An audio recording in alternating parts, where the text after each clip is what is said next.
Melontaporukka saapui illalla Nurkulahteen Lemmenjoen Lumon leirintäalueelle. Pystytimme teltat ja kävimme nukkumaan. Ilta oli jo myöhä. Yö oli valoisa, sillä aurinko ei laskenut ollenkaan. Olihan pohjoisen yötön yö. Lemmenjoki-Laakso on Nurkulahden ja Kultasataman välinen noin 25 kilometrin pituinen jokiosuus. Sitten aamulla oli kanootit pakattu ja melontaretki alkaa.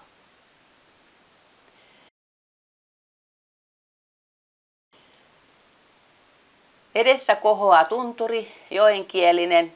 Rinteellä näkyy vielä lumenrippeitä. Tunturihan on noin 534 metriä korkea. Sitten pysähdyimme Kaapinjounin vanhalle porotilalle, joka toimii museoalueena. Salunaan kun mennään, niin heitetään. Saimme tutustua saamelaiseen elämäntapaan. Täällä on porokkaiset karkuun.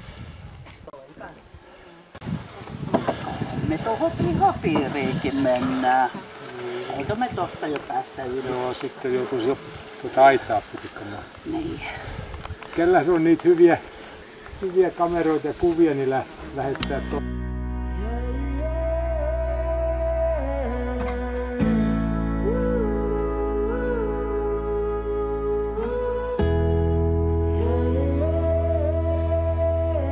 Vielä kuvassa näkyy joenkielinen taustalla.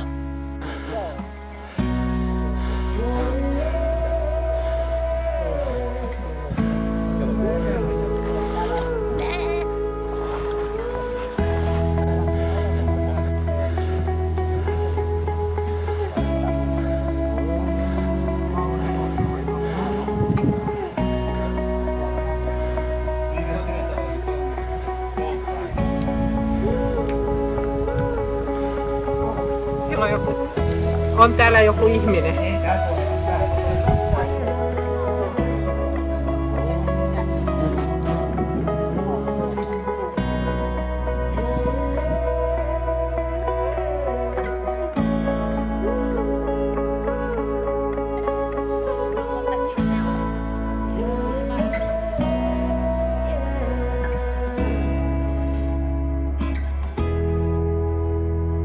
Kävitkö katsomassa, että pystyykö tuottaa vähän?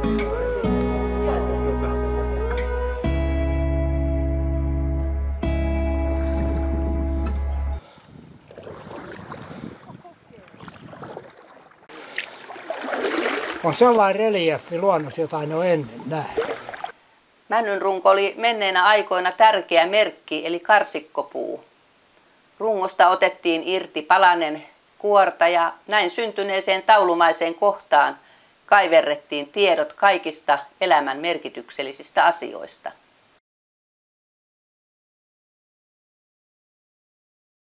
Joo, ja tässä alkoi selvästi virtaa.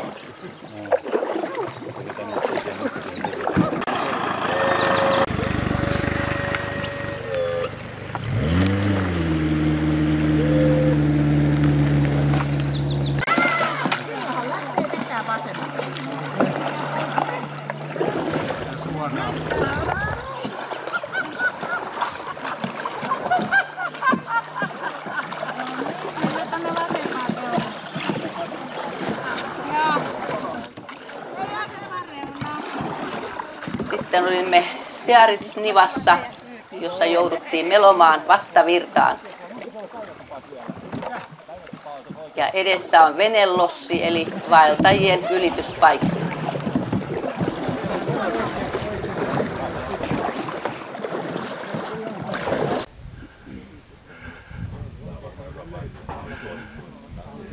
Nurkulahdesta oli melottu noin 10 kilometriä melkein ja sitten pidettiin kahvitauko ja ruokatauko. Ihastelimme uusia kämppiä, joita oli rakennettu nuotiopaikan lähelle.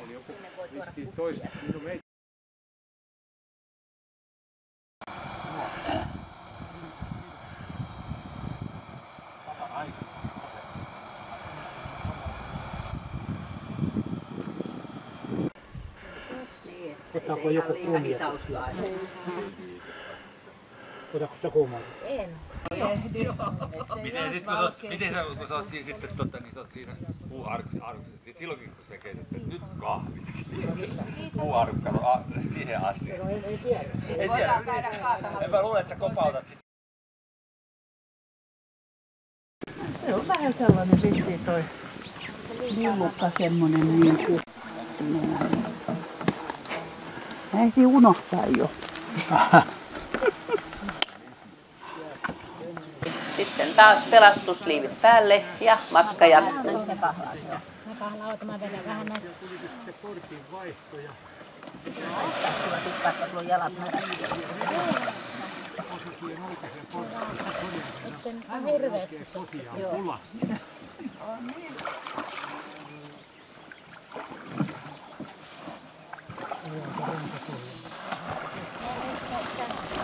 Saavuimme Härkäkoskelle, jossa hinasimme kanootit ylös. Joki oli matala sekä virta oli sen verran voimakasta, ettei melominen onnistunut. Siispä kahlauskengät jalkaan ja eteenpäin. Tää vähän pidempi. Joo. Vetäkää vaan.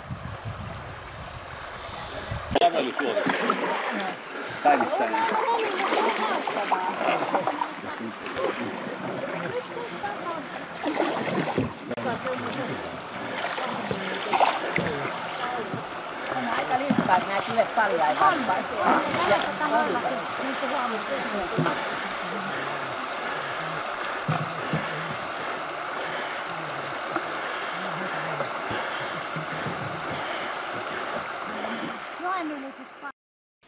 Melontasää oli hieno. Välillä vähän ripotteli vettä, mutta se ei tahtia haitannut. Taustalla näkyy viipustunturit.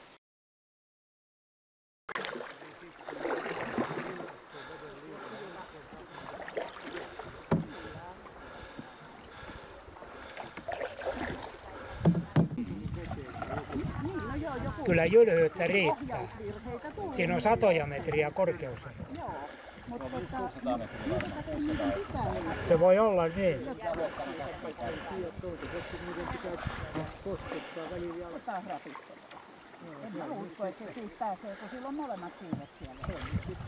Se on kalanruoka. Kalaruokaahan ne on. Mitäs Pentti tossa on?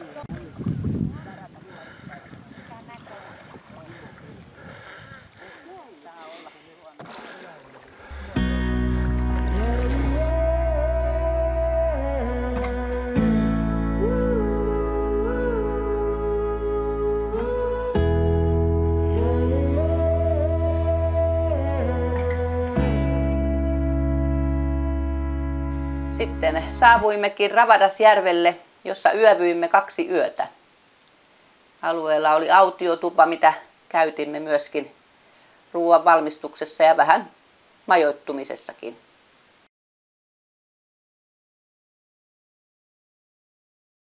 Illalla lähdimme kävelyretkelle Ravadaskönkäälle.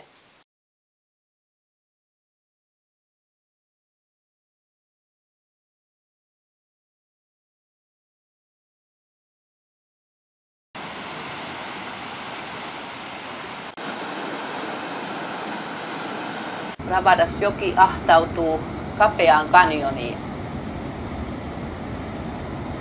Ravadasköngäs on suuri, tiettävästi 3-osainen vesiputous Lemmenjoen kansallispuistossa Inarissa. Ravadaskönkään pudotus on noin 20 metriä 150 metrin matkalla. Putouksen kauneutta korostaa suuren vesimäärän ja korkeuden ohella erityisesti sen sijainti kaukana erämaassa. Ravadasjoki on Lemmenjoen suurin sivujoki, jonka Loivan huoman sulamisvedet ovat uurtaneet. Välillä levähdetään ihailemaan kosken kuohuja.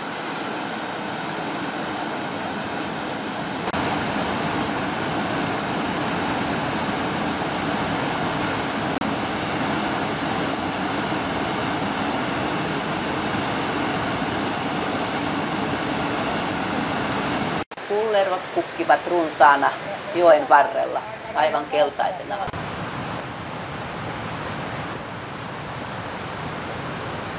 Kuohokanukka oli myöskin kukassa.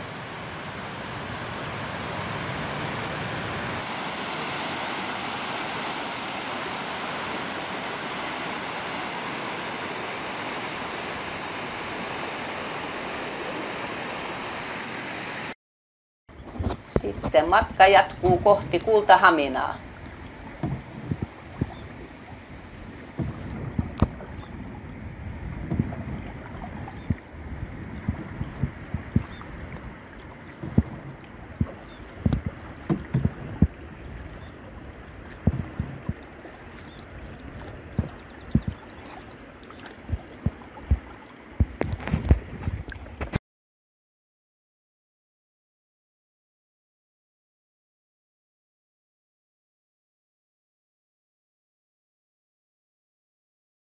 Joen reunat ovat jossain kohdin jyrkkiä ja rapautuneet.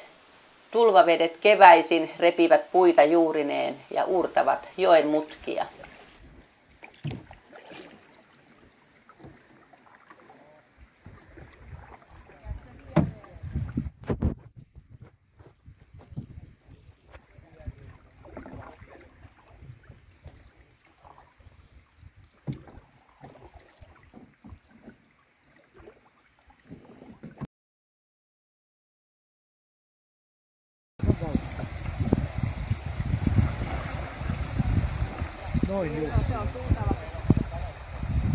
Vastaan tulee muitakin melojia kajakeilla.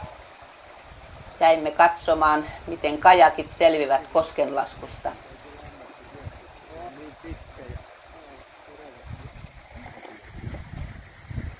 Ja hyvinhän se sujui.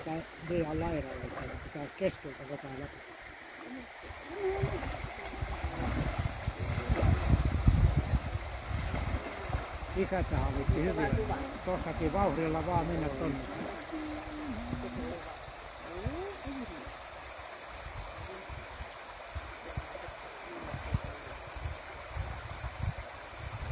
Jos tulee vaikeuksia, jos tulee vähän vaikeampia koskia täällä takamulla, se ei kyllä uskalla vetää niitä.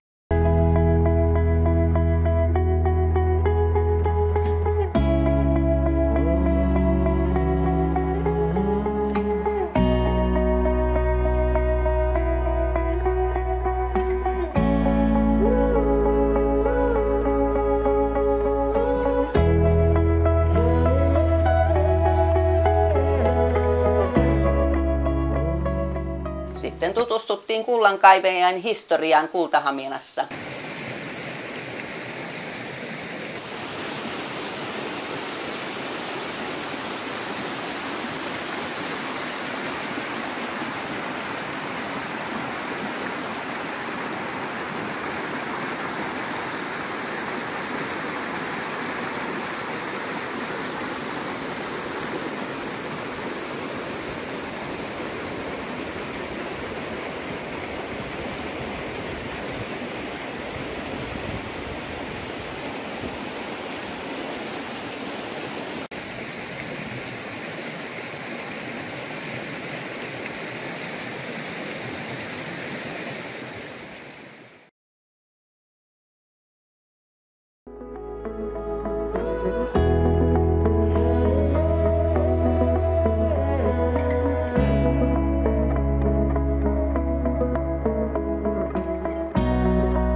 Paluumatkalla kahvitauko Härkäjärvellä.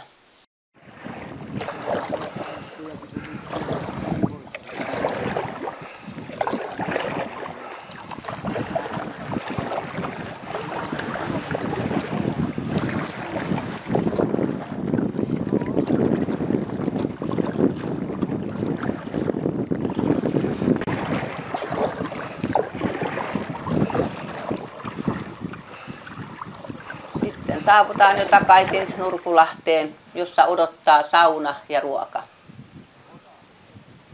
Varusteet kasataan Kultahippuja ei löytynyt, mutta henkistä ja aineetonta kultaa kertyi matkalta mukaan. Ja saimme taas hetken levähtää Lapin sylissä.